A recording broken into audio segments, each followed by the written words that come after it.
Vou tratar também de um tema que está bastante relacionado ao tema aqui relatado pelo senador Humberto Costa. Inclusive, quero aqui manifestar também a minha solidariedade a este rapaz por ter sido assassinado por uma questão de homofobia. Acho que nós não podemos mais, no país que nós vivemos, ter pessoas morrendo em função do preconceito. É preciso dar um basta nisso, senador presidente. Acho que a nossa sociedade precisa resgatar valores de respeito ao ser humano. Então, crimes como esse não é possível mais admitir no nosso país, assim como qualquer outro tipo de crime que venha tirar a vida das pessoas. Eu quero aqui, senhor presidente, lembrar que no próximo domingo, dia 25 de novembro, nós vamos celebrar uma data importante que foi designada pelas Nações Unidas como o Dia Internacional da Não Violência contra a Mulher. Mais que celebrar neste momento, é importante refletirmos sobre como o Brasil tem enfrentado o problema. Iniciamos a semana assistindo ao julgamento dos acusados de terem assassinado a jovem Elisa Samúdio, dentre eles o ex-goleiro Bruno do Flamengo. A brutalidade com que esse crime foi cometido revela que ainda não atingimos o patamar de civilidade no que se refere ao respeito às mulheres, à nossa integridade física e psíquica. O crime foi cometido em 2010 e começou a ser julgado no último dia 19. No entanto, em virtude de uma manobra da defesa, o julgamento do provável mandante do crime, o goleiro Bruno, foi transferido para 2013. Lamentamos as tentativas de impedir o julgamento e protelar o processo, mas tenho certeza de que a justiça será feita e todos os envolvidos neste crime hediondo serão devidamente responsabilizados. É importante que o Poder Judiciário e o Ministério Público fiquem atentos às novas possíveis manobras que visem não apenas tumultuar o processo, mas fundamentalmente evitar o julgamento do principal acusado. Outro crime terrível aconteceu no dia 12 de fevereiro deste ano, na cidade de Queimadas, na Paraíba, onde 5 mulheres foram estupradas e 2 delas mortas. Tive a oportunidade de relatar neste plenário que a CPMI esteve em Queimadas, conversando com os familiares e com as autoridades encarregadas do processo criminal. Felizmente, no dia 25 de outubro, 6 acusados foram exemplarmente condenados pelos crimes cometidos. O mentor e autor do duplo homicídio deverá ser julgado pelo Tribunal do Júri, provavelmente ainda este ano. Estes crimes corroboram as estatísticas referentes à violência contra mulheres no Brasil, que são assustadoras e refletem a necessidade de que, para além dos discursos supostamente comprometidos, ações concretas sejam efetivadas pelos poderes públicos. O Brasil é o 7º pior país em segurança para as mulheres. Estamos atrás de países como El Salvador, Trinidade, Tobago, Guatemala, Rússia, Colômbia e Belize, e muito distantes de países como a Islândia, Inglaterra e Chile, que possuem taxas muito menores que a nossa. Nos últimos 10 anos em nosso país, mais de 47 mil mulheres foram assassinadas e, em 2011, foram registradas mais de 70 mil notificações de violência doméstica e sexual no sistema de saúde. Os números revelam que estamos vivendo uma epidemia de violência contra as mulheres e que, se não forem tomadas medidas concretas, a situação irá se agravar. As medidas existentes têm se revelado insuficientes para proteger as mulheres e reduzir a violência cometida.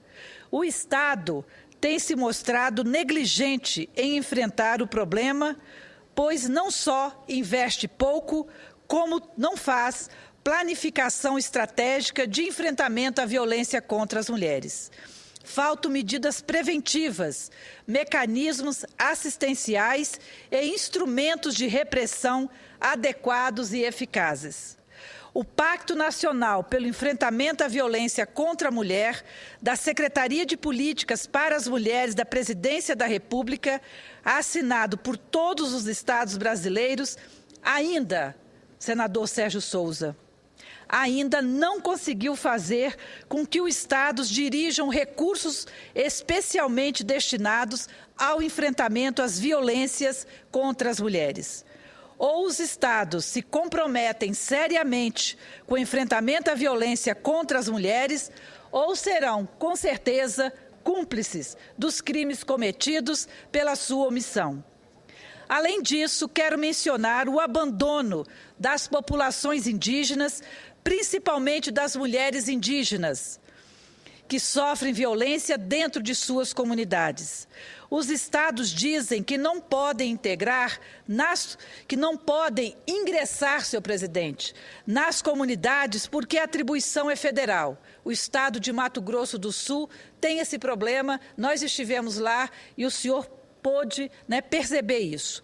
A esfera federal, por sua vez, diz que autoriza, mas, de fato, isso não acontece. O descaso das autoridades estaduais e federais com as mulheres indígenas está demonstrado pela ausência de políticas públicas específicas a essa população, indicador do abandono dessas comunidades. O mesmo se pode dizer das mulheres rurais, da mata e quilombolas, que são eternamente negligenciadas e esquecidas, como se todas as mulheres vivessem na zona urbana. Não posso deixar de mencionar a violência doméstica praticada contra trabalhadoras domésticas. Aproveito a oportunidade para parabenizar a relatora da PEC 478 de 2010, deputada federal Benedita da Silva, pelo parecer aprovado na Câmara dos Deputados no dia de ontem. A igualdade de direitos que deve ser garantido às trabalhadoras domésticas é o reconhecimento da dignidade deste trabalho e o fim de uma era de escravidão velada contra trabalhadoras domésticas, em sua grande maioria, uma categoria composta por mulheres negras. São quase 7 milhões de trabalhadores e trabalhadoras domésticos, sendo que mais de 6 milhões são mulheres. Acrescento a essas violências a exploração sexual e o tráfico de mulheres, interno e internacional, que deve merecer particular atenção das autoridades públicas.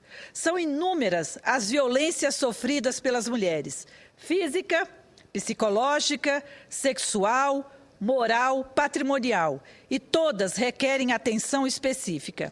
Aproveito a ocasião para anunciar que hoje a CPMI da violência contra a mulher chega ao estado do Amazonas. No estado serão realizadas, no dia de hoje, diligências em órgãos públicos de atendimento às mulheres.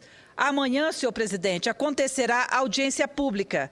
A CPMI já esteve no Distrito Federal e em 3 estados: Pernambuco, Minas Gerais, Santa Catarina, Rio Grande do Sul, Espírito Santo, Alagoas, Paraná, São Paulo, Bahia, Paraíba, Goiás, Rio de Janeiro e Mato Grosso do Sul. Finalizo a minha fala lembrando que o Dia Internacional da Não Violência contra a Mulher, que celebramos neste domingo, serve para relembrar as irmãs Mirabal, opositoras da ditadura de Rafael Leônidas Trujillo, na República Dominicana, Minerva, Pátria e Maria Teresa, conhecidas como Las Mariposas, foram brutalmente assassinadas em 25 de novembro de 1960 por estarem na luta no combate à violência contra as mulheres.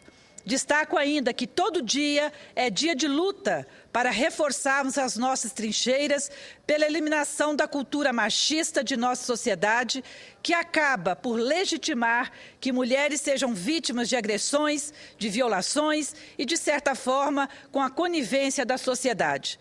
Não existem direitos diferenciados. Homens e mulheres têm absolutamente os mesmos direitos na sociedade.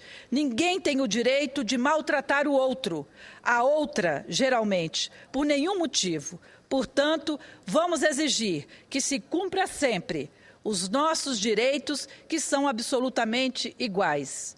Era isso o que eu tinha para o momento, senhor presidente. Muito obrigada pelo tempo que me foi concedido.